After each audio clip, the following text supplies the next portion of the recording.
বন্ধুরা, আমি মিনতি পাল আজ আবার নিয়ে চলে এসেছি খুব ছোট্ট একটা ভিডিও। আশা করি আপনাদের খুব ভালো লাগবে। তো গতকাল ছিল নীল ষষ্ঠী বা নীল পুজো, তারই কিছু অংশ আজকে আমি আপনাদের সাথে শেয়ার করব।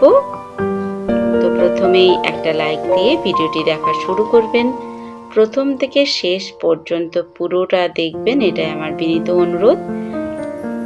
তো কাল নীল ষষ্ঠী উপলক্ষে রেখেছিলাম নির্জলা উপবাস, জ্বালিয়েছিলাম ঘিয়ের প্রদীপ। আপনারা কারা কারা আমার মতো নির্জলা উপবাস করেছিলেন বা ঘিয়ের প্রদীপ জ্বালিয়েছিলেন অবশ্যই কমেন্ট করে জানাবেন। বন্ধুরা, গতকাল ছিল নীল ষষ্ঠী বা নীল পুজো। তো মন্দিরে পুজো দিয়ে ফেরার পর বাড়িতে গিয়ে আমার বাবা মহাদেব রয়েছেন, তার কিছু ছবি আমি তুলে নিয়েছি বা ক্যামেরাবন্দি করে নিয়েছি আপনাদের সাথে শেয়ার করার জন্য।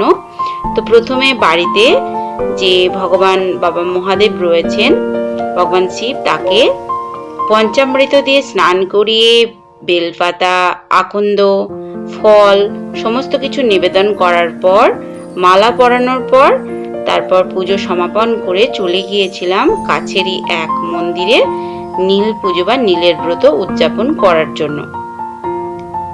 তো সেখানেও পুজো হয়ে যাওয়ার পর কিছু অংশ, মানে সমস্ত কিছু পুজো হয়ে যাওয়া, বাতি দান, ব্রতকথা শোনার পর কিছু অংশ আমি আপনাদের জন্য ক্যামেরাবন্দি করে নিয়ে এসেছি, সেটাই আমি আপনাদের সঙ্গে দেখাবো, আপনাদের সাথে শেয়ার করব। কেননা পুজো চলাকালীন বা পুজোর আগে কোনো ভিডিও করা আমার পক্ষে অসম্মানজনক মনে হয়, যেতে ভগবান রুষ্ট হতে পারেন, আমাদের মনোসংযোগেরও ঘাটতি হয়।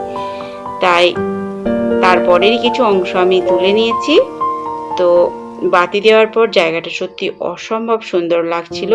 আর আপনারা কারা কারা আমার মতো নীল ষষ্ঠী বা নির্জলা উপবাস করে ব্রত উদযাপন করেছেন অবশ্যই কমেন্ট করে জানাবেন। আমি তো সারাদিন নির্জলা উপবাস করার পর সন্ধ্যাবেলা গিয়ে বাবার মাথায় জল দিয়ে পুজো দিয়ে তারপর বাড়িতে এসে প্রসাদ নিয়ে উপভোগ করেছি।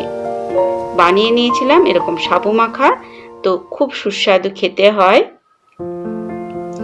তো অনেকের অনেক রেসিপি আমি দেখেছি, তো আমিও সাবু মাখা খুব ভালোই বানাই, হয়তো কোনোদিন হয়তো আপনাদের সাথে শেয়ার করব। তো আপনাদের কেমন লাগলো ভিডিওটি অবশ্যই কমেন্ট করে জানাবেন, পাশে থাকার অনুরোধ রইল। তবে আজ এই পর্যন্ত। সবাই খুব ভালো থাকবেন, সুস্থ থাকবেন। এতক্ষণ সাথে থাকার জন্য অসংখ্য ধন্যবাদ।